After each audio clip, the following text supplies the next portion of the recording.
Good evening, everybody, and welcome to another Story Hour. I'm your host, Daniel Marcus. My wonderful co-host, Laura Blackwell, has the night off tonight, but that does not make her any less wonderful. And Laura, I know you're going to hear this later, so that's not why I said it, though. I hope that you're all healthy and you're safe and that you're taking care of yourselves and taking care of each other. I started Story Hour over 3 years ago. Right in the heat of early COVID.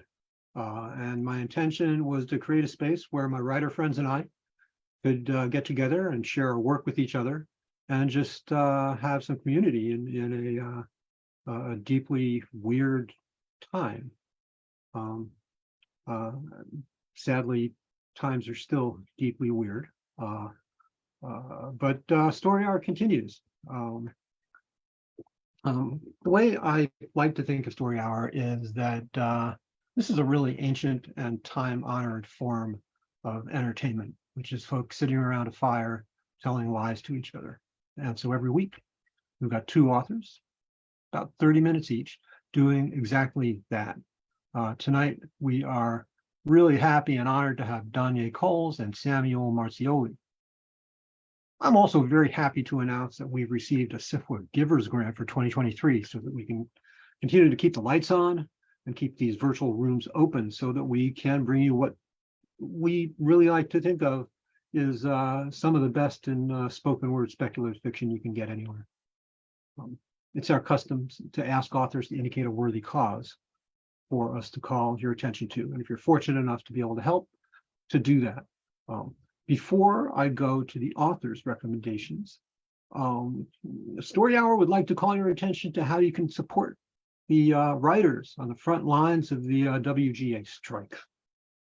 Founded in 1882, the Entertainment Community Fund offers a broad spectrum of programs, workshops, support groups, online resources, and emergency financial assistance to support the unique and essential needs of all who work in performing arts and entertainment.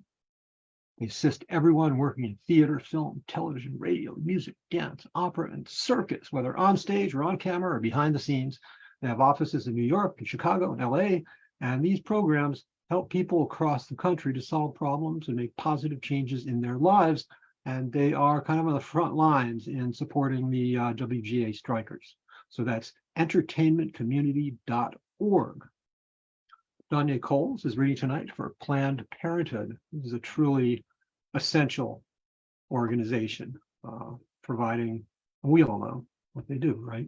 Provide services and support across a wide range of topics, including abortion, birth control, STDs, cancer, gender identity, sexual orientation, pregnancy, health and wellness, and on and on and on. PlannedParenthood.org. Samuel Marzioli is reading tonight for the Marion Polk Food Share, MarionPolkFoodShare.org. Marion Polk Food Share's mission is to bring people together to end hunger and its root causes.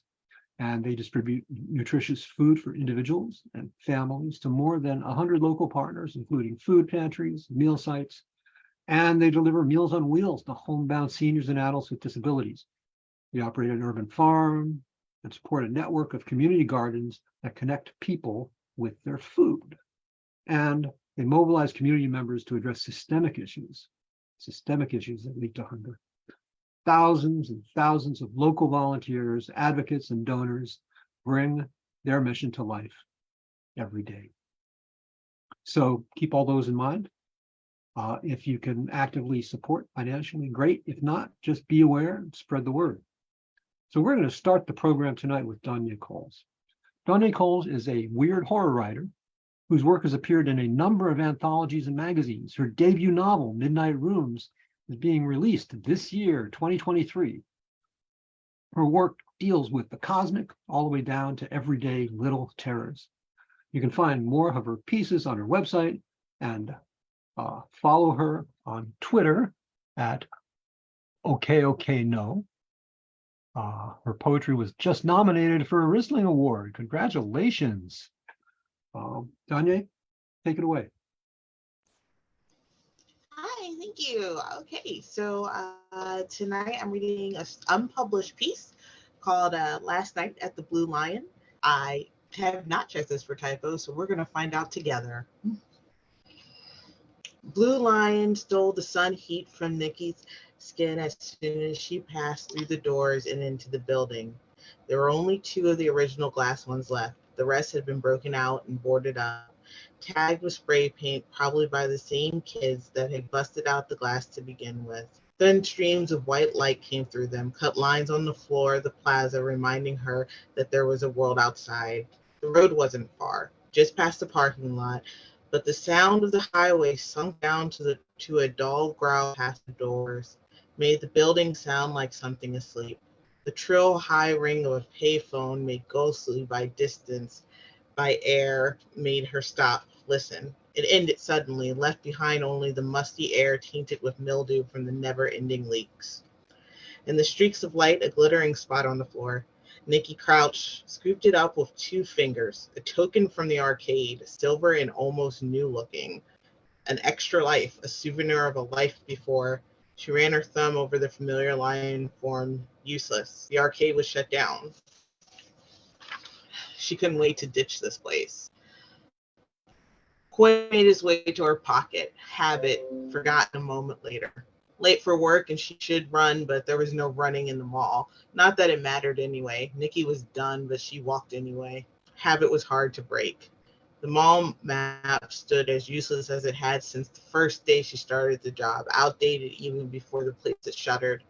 It was the last thing that showed what the building had been meant for clothes and gadgets and books and fun, a mall and not just thousands of square feet of empty, mildewed space.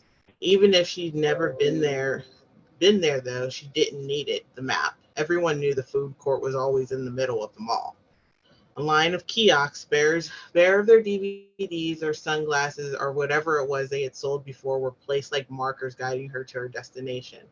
She never worked there in high school, but all the studying and letters of recommendation didn't help. She ended up there anyway. She wished the mall was still alive when she did. Then she would at least have something to do on her break besides stare at her phone, but she supposed it wouldn't have had the same job.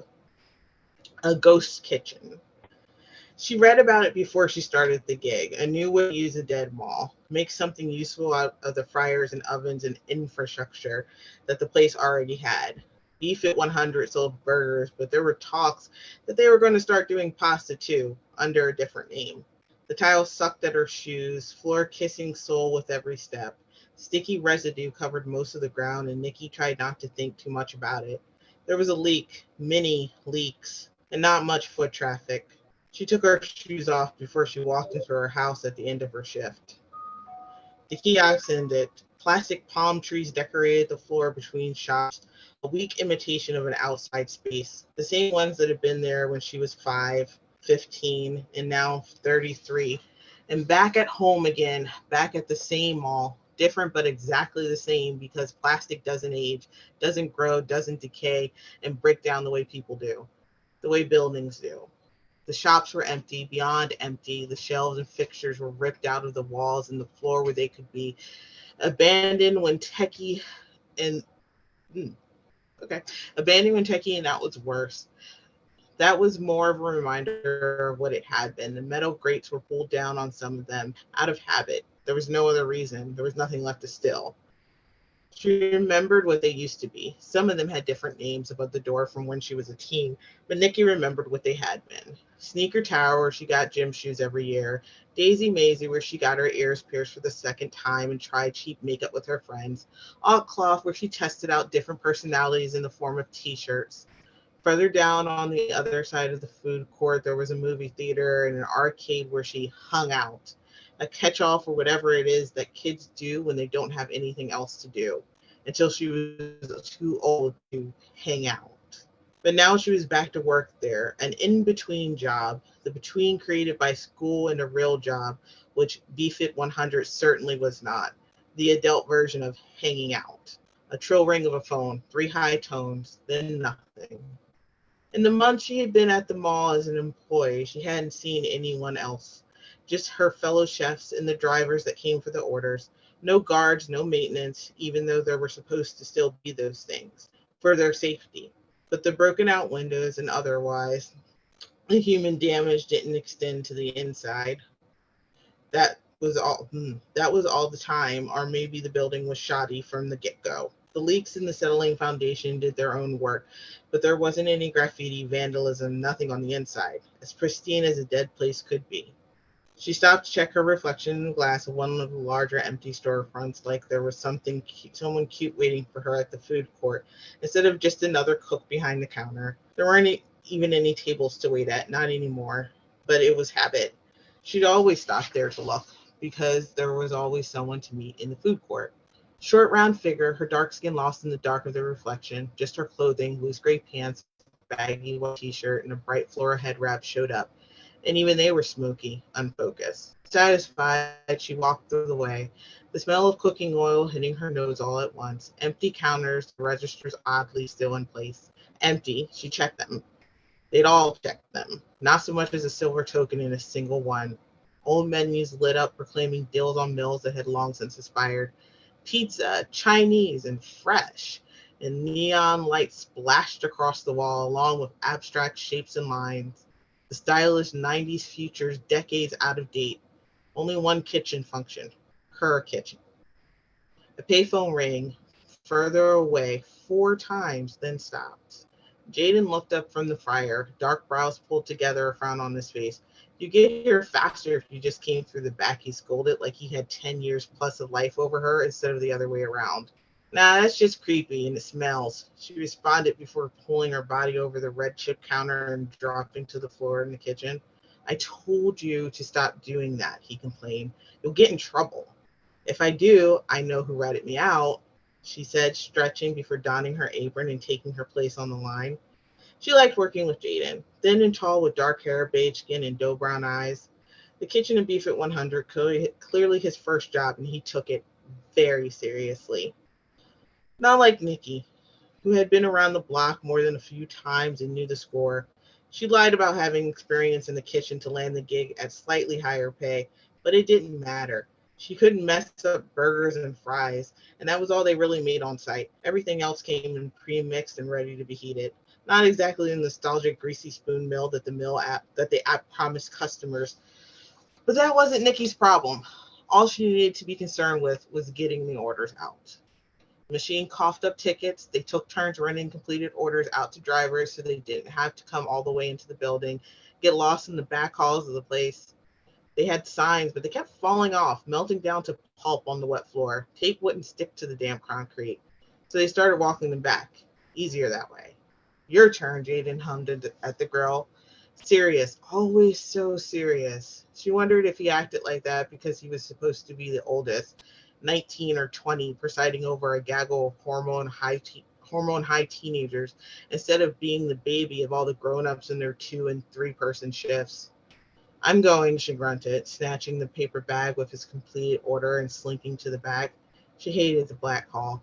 The fluorescent lights worked better than the ones in the main hall, but they always seemed to be flickering, always humming. The glow, the light reflecting off the walls, it was green to match the smell. Mildew.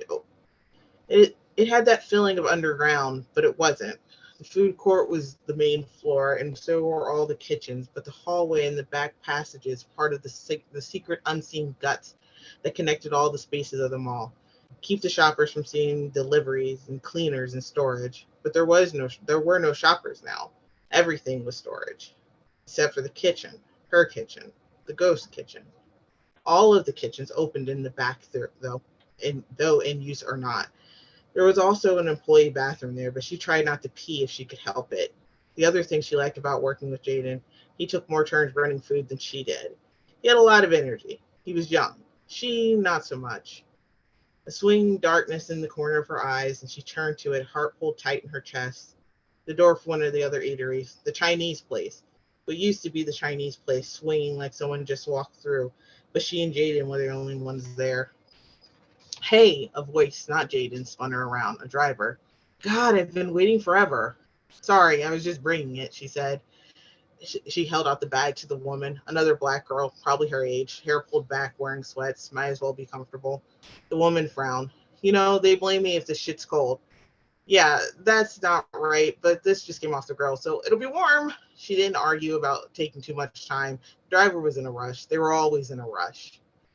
The woman started running, and Nikki stopped herself from telling her not to. She was an adult, too, but it felt wrong. She was taking too long now. Bathroom, Jaden asked? No, why? Took forever. Orders piling up. But, like, why do you need to know? He wasn't her boss. She'd never seen her boss. But the orders were piling up. Shit, sorry. The work ate the minutes up. Jaden ran the food. A payphone rang 5 times, then stopped. God, someone should disconnect the line, she moaned, dumping the basket of fries. What are you talking about, Jaden asked, attention still on the girl. The phone's ringing, she offered, driving me nuts, then urged to answer, pick up the receiver to say, hello, who's calling? Jaden shook his head, frowning, confused. I don't hear anything. He popped out an earbud, waited. I don't know what you're talking about. The payphone rang again, just in time to prove her right. There. How about now? Nikki turned to the sound, trying to remember where there were phones in the building. Remember when the last time she'd even seen a payphone was. By the arcade. Memory tickled at her, quarters to call her mom. Telemarketers interrupting dinner. Nikki put on her earbuds, wired, turned up the music, got back to work. Orders moved steady. Burgers, fries, jalapeno poppers, and milkshakes. She didn't realize that none of them had been picked up until Jamie tapped her shoulder. The ticket machine is broken or something. His finger pointed at the display that should be printing out orders, but sat silent and still. He stood, waiting. She was older. She should do something about it. She went over to the machine, fiddled with the screen, and got no response. She unplugged it, killing the power in the connection for a few seconds, and plugged it back in. The system rebooted, but the screen stayed blank.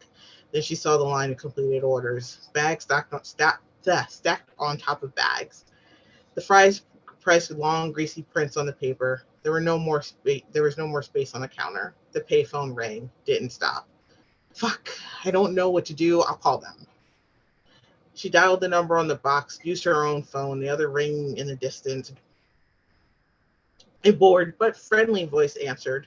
She explained the problem, went through their troubleshooting steps, and they remained offline. We'll send someone out to check tomorrow, the rep said apologetically. What are we supposed to do until then? She asked. The rep didn't have any answers, apologized again, and ended the call. He wasn't her boss. He was just some guy, just like she was just some girl. The food set, burgers getting colder, milkshakes getting warmer. What do we do? Jaden asked nervously, like a system failure could be penciled in on his permanent record. The phone kept ringing. Wait out our shift, I guess. She checked her phone, an hour left before they called it quits for the night. The food? He crossed his arms, tried to look calm, collected. She shrugged. The app will refund the customers when their order doesn't come. Nothing we can do about it. They weren't drivers. They were cooks inside of a restaurant that didn't exist. She fished inside one of the bags, pulled out a burger and a milkshake. Want some? We're going to have to toss this stuff. Jaden shook his head. It could come back online at any minute. Then what? Then we'll mark, she looked at the ticket, Roger's order incomplete and fry up some more food from, if he hasn't already canceled. The phone rang and rang. She gritted her teeth. Why doesn't that bother you? She asked in a huff before stuffing more of the burger in her mouth. It does bother me. I don't think you should eat that, he answered, frazzled, his dark eyes sweeping from side to side as if their manager would suddenly burst into the empty food court and demand answers. But there was no manager. Not this, that phone. He shrugged. I can barely hear it, to be honest. She felt her lips twist, ready to ask how he could not crack a joke about young people's ears being better, more able to hear high-pitched sounds, but stopped. A different idea, a better idea floated into her head. She put down the half-eaten burger and turned to the counter that in a different time would have had a line of customers instead of a line of bags. She pushed herself up and over, landing on the floor on the other side. Where are you going? Jaden's voice came out, startled, unsure. Things were going too far off track. The machine was down. She was leaving before quitting time. I'm going to take care of that phone. You want to come? She stretched. No. What if everything comes back? You can't just leave me here. Calm down, she laughed, walking away. I'll be back in a few minutes. If it comes back up, just make another burger and shake. I'll be back before the drivers get here. He groaned, but she didn't turn back. Nikki left the food court, taking the opposite arm from where she come from. The Blue Lion was built like a mirror, the food court in the middle, and the same setup on both sides, anchored down on one end by a theater and the other end by the department store. Easy to navigate even if you've never been before, like 1,000 other malls with the same developer all across the country. It wasn't any different than any other one, except that it had been the one she went to when malls were still a place to go to, and she'd been young enough to need to go somewhere. The way this part of the mall stood was barely.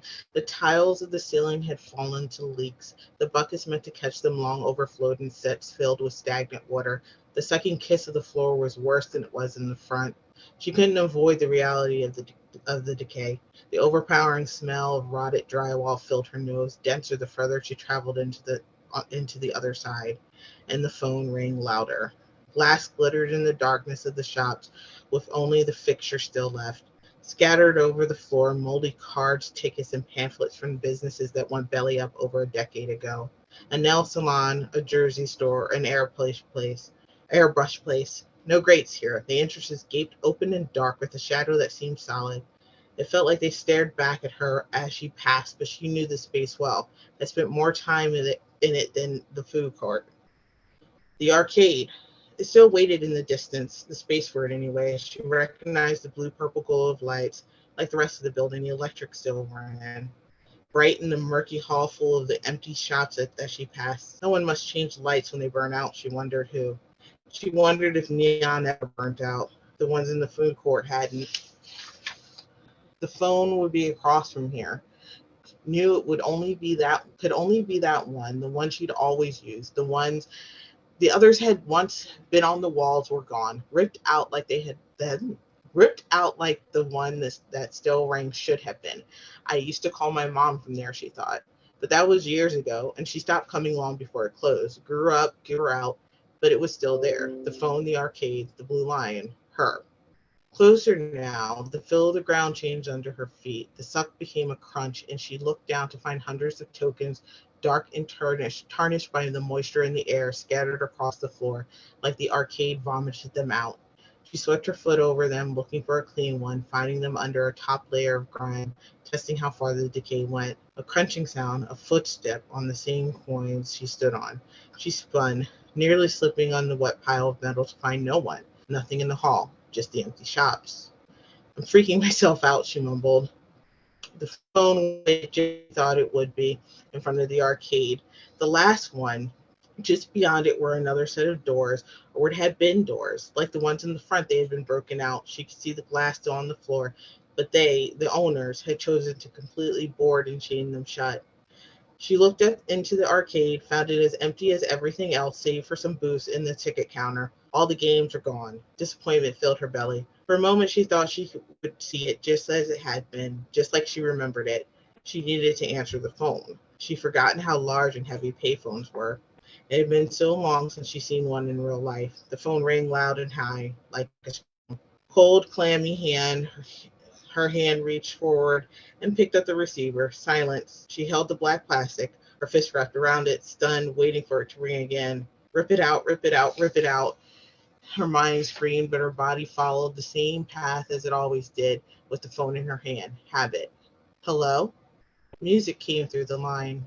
Soft jazz, nothing music, generic background music that sounded vaguely familiar in the way that all home music sounded, the way all mall music sounded. Soft tinkling came from behind her, and she turned, phone still to her ear, and watched as tokens, shiny silver tokens, came rolling from the arcade to join their fellows on the floor. There were no games left behind. They'd been sold, but the sound of the arcade, faint, reached her ears, the bells of ticket games, the beeping of arcade machines, the scent of popcorn under the wet rot of the building. In the darkness, she could see small forms like children, but misshapen, moving. The receiver slipped from her fingers, banged against the post, swung from the cord still attached to the machine. She could still hear the music, but it sounded like it was coming from above now, just the way it used to. She shook her head and turned, her gut tight, and she walked as quickly as she could back to where the world made sense. But in the darkness of those gaping storefronts, many somethings moved. She named the shops in her head, a map pulled from memory. Then about how many minutes between her and the cinnamon pretzel, but now about safety, about getting out and back. The shop slid from the wall, pressed closer to her as she named them past them, not just the music now, but voices, soft mumbles and chatter. She could smell pretzels, but there were no pretzels. There was only one kitchen, the ghost kitchen. They made burgers. Her feet sunk into the floor, the tile like mud, skittering token shiny pebbles in the swamp of the mall. Everything screamed run. The shops were reaching for her, but she couldn't. No running in the mall. Panicked, she stumbled into the food court. Jaden, she called. Jaden, we got to get out of here. He turned from the printer and smiled and took his earbuds out. What? Did you get the phone? He looked up, confused. Where's that music coming from? Everything was the same. She looked back and saw the mall just as she'd left it, the arcade glowing eerily in the distance, and no one followed. The stores didn't slide from the walls, reach for her. She sniffed the air, finding only the smell of the grill, burgers. I thought, she looked at Jaden across the wide space that used to hold seating, and now there was nothing there. The glow of neon on tile. She walked slowly back to him, a hallucination, a dream. It had to be.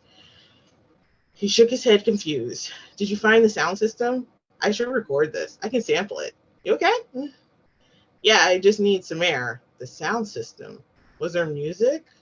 What she saw, no, that wasn't real. She scared herself. That was it, but there was music. She entered the kitchen the correct way, coming through the side door this time. I'll go with you. This thing still broke. Jaden sneered at the machine. The grill was still going. Everything was ready, but there was nothing to do. There weren't any customers. The mall was dead. Ghost kitchen. Food storage, the freezer hummed along normal, filled with burgers and fries waiting to be cooked. Shelves were stocked with paper products, cups, and little condiment packages. Nikki stumbled on the floor, caught herself in the swinging doors to stop them from falling, and saw what was beyond them. The thick green concrete walls were glimmering, wet, oozing. The hall stretched impossibly long. Well, there should have been another door and exit. There were only halls leading to more subspace that kept them all running. If they went out there would be no more doors to more ghost kitchens. Other places that had been left for dead, too, she was sure. Shuttered movie theaters, arcades with no more cabinet games, but the neon lights will glow just the same. If you go through that door, you'll be lost in the belly of the beast. Popcorn and tokens forever, but you'll never see the sun, she thought, and then wanted to laugh, but she didn't. Jaden wouldn't understand.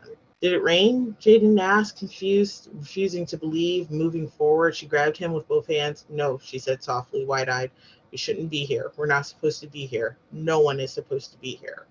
He turned to her, brown eyes puppy large and begging. She was an adult. She should fix this. But she was in the mall just like him, just like she was 15 again and everything was out of her hands. A sick feeling crept up her back and all through her belly. Not that way, she said slowly, shaking her head. We can't go that way. The smell flooded the hall, pretzels and popcorn. They were running out of time.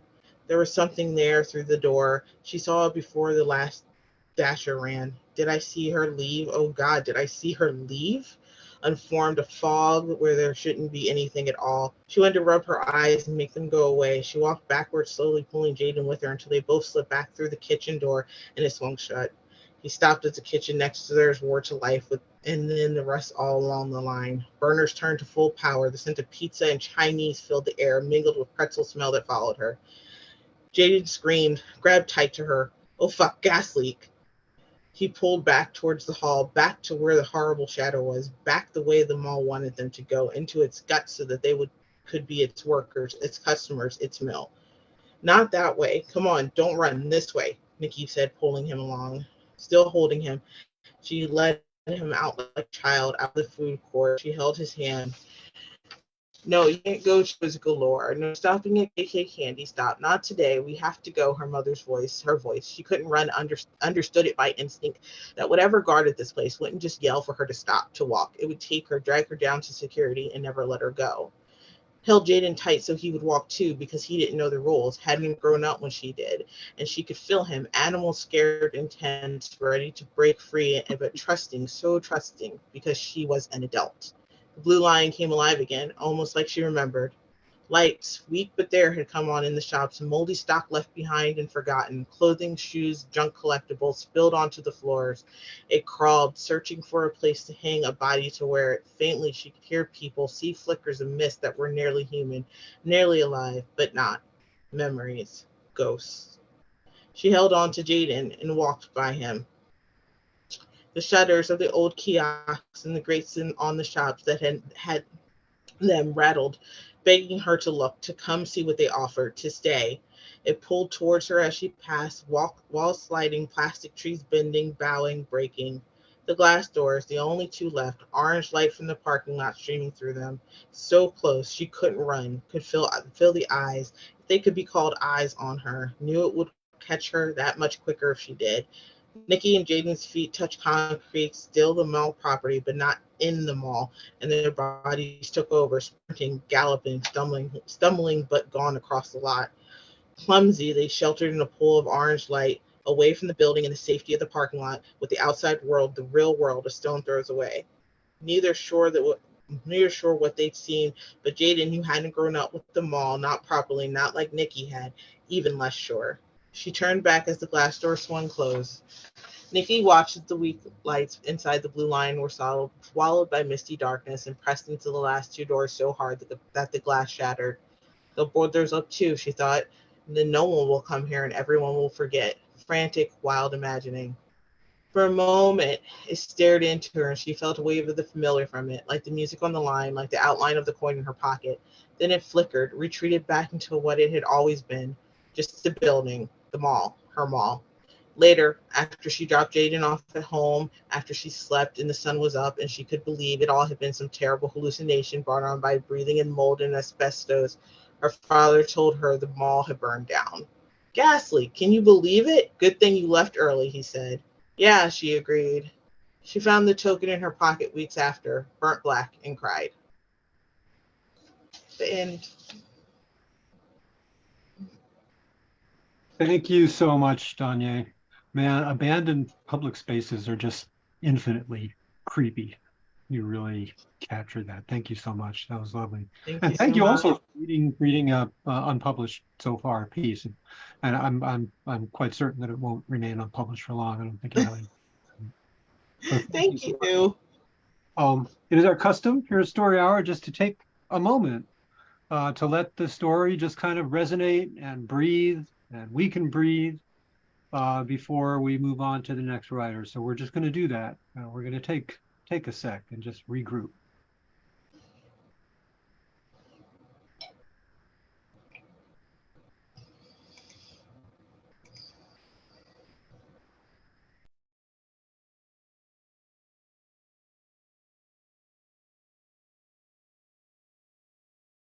All right. Donyae Coles, everybody. Thank you so much, Donyae. Our next author is Samuel Marzioli. Samuel is a Filipino-American writer of mostly dark fiction. His work has appeared in numerous publications and podcasts, including Best of Apex Magazine, Flame Tree's Asian Ghost Short Stories, Dread Machine. That is a great name for a publication. I've never seen that one. And LeVar Burton Reads. His debut collection, Hollow Skulls and Other Stories, was published by Journal Stone Publishing. For more information about his work, visit marzioli.blogspot.com or at Marzioli on Twitter, while we still have a Twitter. Samuel, the floor is yours. Take it away. All right. This story is from my debut collection, Hollow Skulls and Other Stories. And there is a trigger warning for abuse. All right. Plastic Love. Jared spent the morning wandering his house, listening to the heaving sobs his body made with the clinician's cold detachment. It wasn't that he couldn't understand the reason for his grief. It was the scope that separated his mind from the raw, base emotions of his body. His mother had died. They'd scheduled her funeral for 6 that evening. Pain was pain, but he could more easily comprehend the form and structure of the universe than fathom the eternal absence of the one who gave him life. He glanced at his wristwatch. After rubbing at his itching red-rimmed eyes before the bathroom mirror, he shuffled back to the back porch and collapsed onto his rocker. He glanced at his wristwatch again. Only 2 minutes had passed since he last checked, but it felt so much more. Time was never quite as nebulous as when you miss someone, their absence like a clock without any hands or numbers. Even seconds lagged, stretching well beyond their proper measure. To pass the near eternity of the moment, he watched a dragonfly flitter through his backyard. It hurtled past the raised garden beds, strafed the dried remains of Jared's long-neglected lawn, and perched on a sunflower mere inches from where he sat. As a child, Jared often wondered how flying things could fly. His mother told him it had something to do with lift and thrust and drag, but he never believed it. Not really. He'd never found evidence to dispel the notion either, but he kept watching, hoping to see past the illusion to the truth hiding underneath. The dragonfly's wings twitched. Jared held his breath and watched it all the harder. As the insect rose, he finally saw what he'd been waiting for all these years, a bit of sunlight reflecting off a thin, transparent thread fixed to the center of the dragonfly's back, a thread that stretched up and up and up, like a tow line tethered to the heavens. At once the world transformed around him, pipe cleaner trees, popsicle stick fences, felt lawns, building block houses. Some vinyl thing, a neighbor, leaned over the fence between their properties, enough to reveal its face. It smiled with painted lips framing a seamless barricade of teeth. With its stiff arm raised in greeting, its body tottered side to side as if shaken in some unseen child's grip. Good afternoon, afternoon. Hi, Bill, said Jared. I'm sorry to hear about your mother's passing. You must really miss her. Jared was never the type to talk about his feelings, especially when he couldn't quite connect with them himself. He grunted. A brief silence, and Doll Bill stared into the sky. Sure is some heat wave we're having. Jared held his palm out, cupping the harsh, hot sunlight as if it were a spat of rain. It's a boy's craft world baking in his parents' oven, that's all. It wasn't funny, but Jared laughed. Doll Bill chortled even louder, the unseen child shaking its vinyl body harder than before. Soon as the laughter stalled, the world reinstated. Trees became wood, fences became oak pickets, and Doll Bill reverted back to flesh again. But the real Bill wasn't laughing, only smiling, only staring at Jared with deep blue eyes that wouldn't blink. It took a second, but Jared recognized those eyes. They were the same color as his mother's. In third grade, Jared left his school craft project on his father's desk. The den was off limits, his father's sole domain, but he wanted it to be a surprise and show off all his hard work. Our neighborhood, he called it. The next time he found the thing, it was a pile of broken scraps smoldering on the stovetop. Do you ever wonder what it would be like if it were only you and me? His mother whispered while she rocked him into sleep that evening. What if we went somewhere? Would you like that?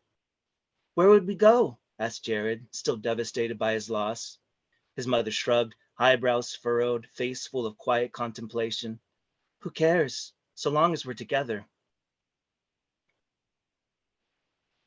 Jared's mother called his father Big Man. 3 reasons, she had admitted, but she seemed to have no intention of sharing them. When Jared was young, the mere existence of an answer he should have known but didn't made him anxious, and nothing could persuade him to relent.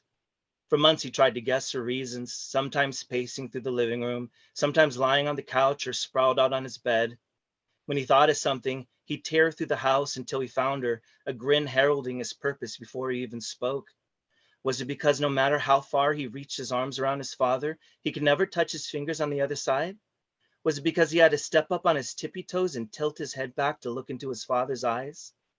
His father was a mountain spanning the horizon, tall enough to scratch the underbelly of the clouds, and that's what made him Big Man, right? That's part of it, she admitted. Well, what else? His mother winked and nodded. It took years before Jared understood that answer, and by then he wished he hadn't. The last reason he regretted most of all, and it was this. Big Man was strong, Big Man was loud, and Big Man never let his tiny, quiet wife forget it. The telltale signs were there, but whenever Jared started noticing, his father always had a reason to make it seem all right. Sometimes daddies get angry, his father explained, with little Jared bouncing on his knee. Sometimes mothers run their mouths and we have to remind them of their place. Same as you. Sometimes you run your mouth and what do? Spank me? That's it right there. It isn't okay for a wife or son to make a man feel small inside, you understand? So you spank mom too? Something like that. It's different for adults. The ass doesn't hurt as much as other things. That part was true. Never the ass. Whenever Big Man's bouts of steam-fueled rage came on, anything was game but that. Mostly the face or arms or parts of her body no good and decent son would ever see outside of swimwear. Jared wished he never accepted this, but he had. Because Big Man, first of his name, king of the household, lord of the garage and den, had spoken, and he was never wrong. Not once in all his years. Jared wrapped a silk black tie around his neck while sitting on the edge of his bed. For a moment, he considered pulling on the narrow end, cutting off the circulation to his brain. Maybe he would record it, let it stream live, the following note tucked into the description box below it.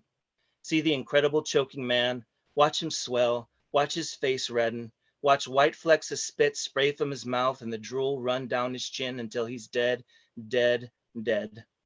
It would be a phenomenon, a viral hit, 1 million views within the first few hours. Instead, Jared tied a Windsor knot, but only pulled it tight enough to hurt, not choke. His mother didn't raise a quitter. She led by example, never giving in to thoughts of hopelessness or suicide, to spend 7 years struggling with cancer, or for that matter, 42 years struggling with Big Man. As Jared finished lacing up his slick black shoes, he recalled his mother's final days and their final conversation. He'd hunched over her bedside, trying to memorize the feel and pressure of what would be their last embrace. Renal failure had turned her into the color of an overripe lemon. She didn't eat, could barely breathe by then. Neither of them bothered to pretend she had much time left. Once the hospice nurse left the room, to give them a moment of privacy, Jared's mother took his hand and told him, "Look for me after I die. I'll be up there in the heavens, a shining star watching and loving you forever." Reason and evidence told him that's not how star formations worked, but he wanted to believe it. After all, if the multiverse were real, maybe that's how things worked in one of them. The fire of the soul igniting dust and gas into a semi-conscious light. Regardless, it comforted him to think that she would endure, adding just a bit of illumination to when the world was at its darkest. Big Man had a different point of view, of course. He once said that all the stars we see are dead, a billion corpses littering a graveyard of the night. How can that be? The still young Jared asked. Imagine a man screaming and as he's shot. Instant death, but the sound travels some distance before it finally fades away. That's stars too. They're gone, but dead don't always know it. Once Jared stepped outside, he was surprised to see the sun had almost set. Already a herd of stars punched through the evening's graying haze, shepherded by a waning crescent.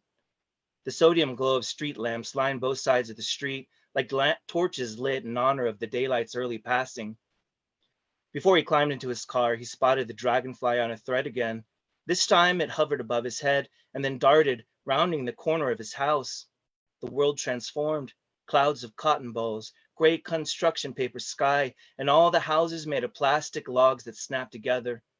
Another vinyl thing, this time his next door neighbor on the other side, leaned out from its front door. Doll Tina. Like Bill, it wore his mother's deep blue eyes, a rigid arm probing in the air, and something like a greeting. Heading to your mother's funeral?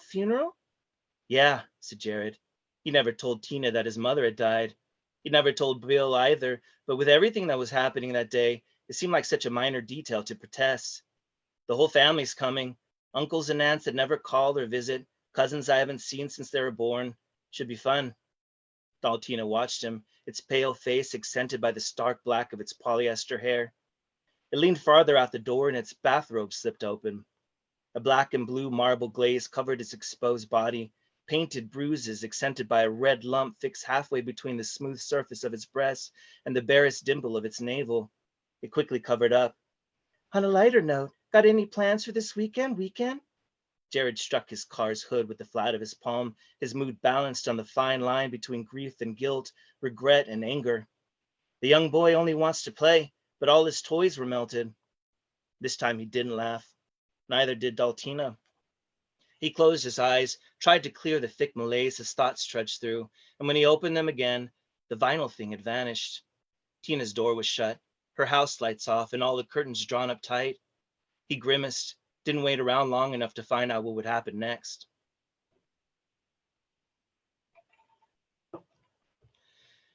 At 10, Jared found his favorite toys gathered in a heap in the front lawn. Their clothes were singed, with nothing of their faces left but blackened clumps and craters. Little boys shouldn't play with dolls, his father had explained, still wielding the magnifying glass he used to melt them. To console Jared, his mother took him to the kitchen. She made him a big glass of chocolate milk and held him as he drank it. If I had the power, I'd take your pain away, she said, or at least take you somewhere safe where no one could ever hurt you again. Jared merely cried and stared, then nodded. The drive to the cemetery was a tug-of-war between absurdity and reality, and neither had the upper hand. Dots of glitter glue sparkled from on high. The freeway changed from black velvet to asphalt, depending on the stretch of road he took. Cars whipped past him on the left, including a procession of military trucks where half the occupants were real and the other half toy soldiers. When he arrived at the cemetery, the absurdity receded, along with the last remaining sunlight. Cars packed the parking spaces closest to the cemetery's entrance, their insides brimming with shadows. In the distance, portable floodlights lined the perimeter of his mother's funeral site. His family filled rows of folding metal chairs facing a broad canopy, with his father seated in his favorite padded lawn chair thrown up front. The sight of them startled Jared, if only for what they meant. This was it, the last time he would ever see his mother, the woman who had kissed his bruises to take his pain away, the woman who had fed him, bathed him, dressed him, and never once complained. His father had tried dragging him down the road to becoming Big Man 2.0, but his mother's love had saved him, set him on a higher path to, if not quite righteousness, then at least something far kinder. He ambled through the entrance gate, taking careful steps, a stream of tears already beginning. Once he arrived at the funeral site, he made straight for the front, ignoring hands that reached for him and somber voices offering condolences. Despite his sadness, he couldn't help but frown at the spectacle he saw. A metallic silver coffin with gold-plated hardware, oodles of floral arrangements on wire frames accented by strings of light, a 36 by 48-inch canvas photo of his mother, its frame leaned up on a wooden easel, not to mention a microphone and speakers, a stereo for music and a generator to make them work.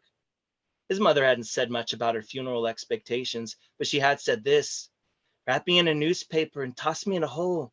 Don't make a big to-do about it. Money's for the living, so keep it. Use it for something that makes you happy." She was always practical about such things. Meaning mattered. Substance over show. There was nothing about this funeral she wouldn't have hated.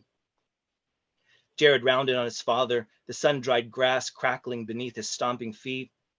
"You had one last chance to do right by her, and you even screwed that up." His father smoothed the collar of his favorite houndstooth jacket. He avoided Jared's gaze, offered a pained, embarrassed smile of apology to those who were seated closest. "What's the matter, big man?" asked Jared, finally at a loss for words. "Son," his father said, the snarl hiding in his voice, wanting to be more than just a whisper, "I don't know what you're implying, but this is neither the time nor place." "I'm not implying anything. For once in my life, I'm stating things loud and clear." Jared took 3 more steps and jabbed a finger at his father's face. "This was supposed to be a modest, intimate funeral, and you made it into a goddamn 3-ring circus." Jared's father jumped to his feet. Sweat collected on his forehead, and the subtle trembling of his jaw belying his hand's placating gesture. Even in his old age, he was much taller than Jared, with weight to throw around, which he used right then, pushing Jared back with a thrust from his solid, bulging belly. "That wasn't hers to ask. A funeral isn't for the dead, it's for the living. She was my wife. If this is how I choose to say goodbye, that's nobody's concern but mine." Jared scoffed, folded his arms. "Even in the end, it all comes down to you. What big man wants, big man always gets." "I loved—" "Don't you dare say that word," Jared shouted. "You didn't love her. She was property to you, something to shape or fix to whatever you desired. If you had truly loved her, you wouldn't have done what you did." "So now you're going to lecture me about relationships. A single man of 40 is going to tell me what true love really is?" He glanced around, raised his hands to address the family, most of them murmuring, shifting nervously in their seats. "Better listen up, folks. Pastor Jared's going to honor us with an impromptu sermon." "No, I failed her too. We all did. Any one of us could have done something, could have tried and intervened, but the not-so-secret family secret had to be maintained." He threw a withering glance into the crowd, then looked over at his mother, taking in the waxy sheen of her skin, cheeks that never looked so pink in life. "What we had from Mom was plastic love, the shape and size of the real thing, but it was always fake." A flicking like shuffled cards, and the dragonfly returned, this time listing on its thread. It made a beeline for Jared, but he ducked, and it swerved and settled on the canopy. It wasn't real any longer, but a plastic toy, the kind one might find stuffed into a cardboard bin at a dollar store. The line attached to its back no longer stretched into the sky. It draped over the assembly, coiling around their legs and feet before snaking up and disappearing inside the coffin. Jared's family had changed as well. Every last one of them was a vinyl thing. They muttered words of consolation, all the empty phrases from when Jared had arrived, but so much more fitting now that they were sliding through the lips of vinyl faces. God must have needed another angel, angel. Death is but a doorway to another life, life. Everything happens for a reason, reason. Even Jared's father had changed, though Doll Big Man was different from the rest in that it had kept its same proportions. It jerked sideways, feet dragging on the ground, and centered itself before the rows of its doll family. Let us pray, us pray. Everyone but Jared did as commanded, heads bowed limply on their ball joint necks, but their eyes still wide, their lips still smiling. As Doll Big Man spoke, a beam of light, like a column big enough to bear the sky, enveloped it. The light tapered to a sliver point that inched up to Doll Big Man's cheek. Its face began to darken, to smoke, to droop. Flesh-toned vinyl dribbled down its neck and a gaping crater formed, uncovering the hollow inside its head. The light transferred to Doll Aunt Margaret in the back row next, and its face smoked and blistered all the same. It groaned and howled, even as the light shifted to Cousin Joseph, then to Uncle Mike, then to Grandpa Louie, then Cousin Jana, and on and on and on, destroying each new face one right after the other. Jared watched everything unfold in quiet consternation. He took the briefest moment to touch his own cheek, press his stomach, and squeeze a thigh. For some reason, he was still soft, flexible, human. That was all the information he needed before he fled in the direction of his car. He barely circled the outer edge of the funeral site when a strange glow fell upon him. He looked up. The stars had changed into a host of deep blue eyes, all dancing in a construction paper sky set on fire. The eyes loomed heavy, as if sagging from their burning perches. The pressure of their collective stare was like a surge in gravity. It made Jared falter, almost drove him to his knees, but an invisible force, the unseen child's hand, locked around his arms and waist and held him. No matter how hard he struggled, he couldn't move, save for the useless flailing of his legs and the pain of swollen fear coursing through his narrow veins. The sound of something coarse dragging over cloth skittered from the canopy behind him. The unseen child twisted him around.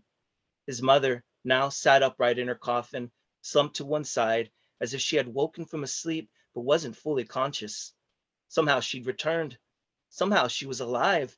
The shock that flooded Jared calmed his frenzied panic, and all he could think was that he had to go to her. Get off me, he said, thrashing in the grip that trapped him. Let me.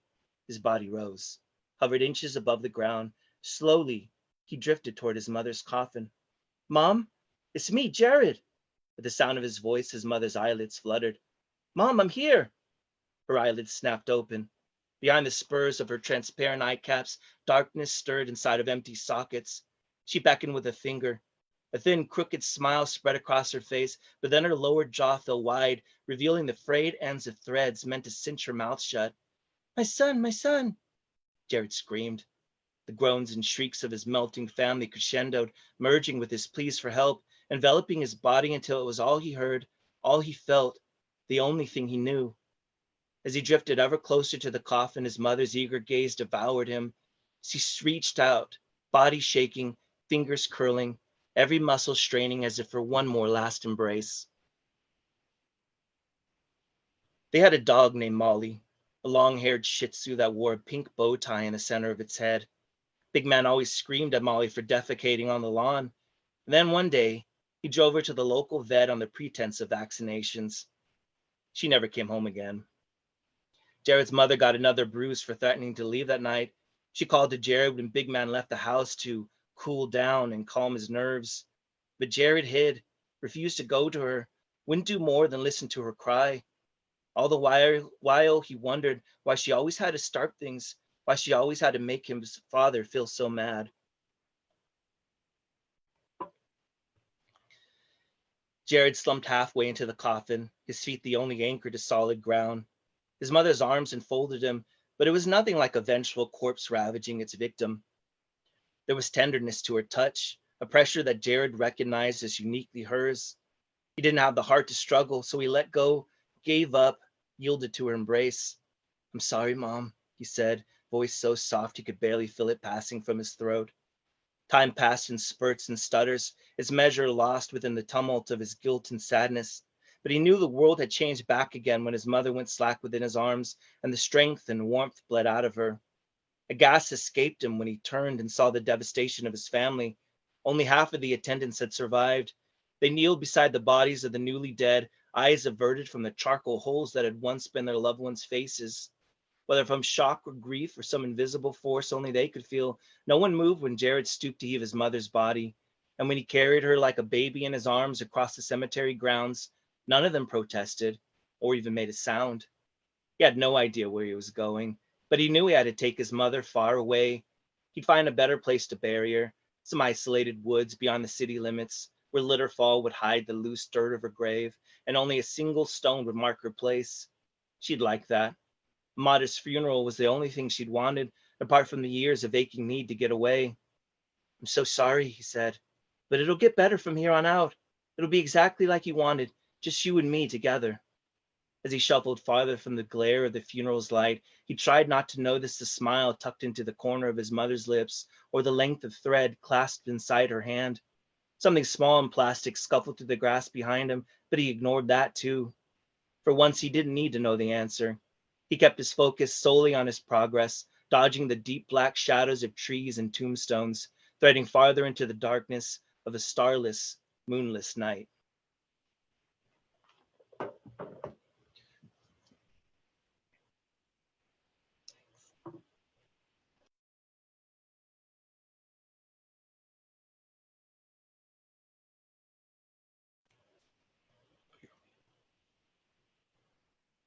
Am I supposed to say anything else? Nope, Okay. that was great. Thank you so much. Samuel Marzioli, folks. Oh, man. What a program tonight.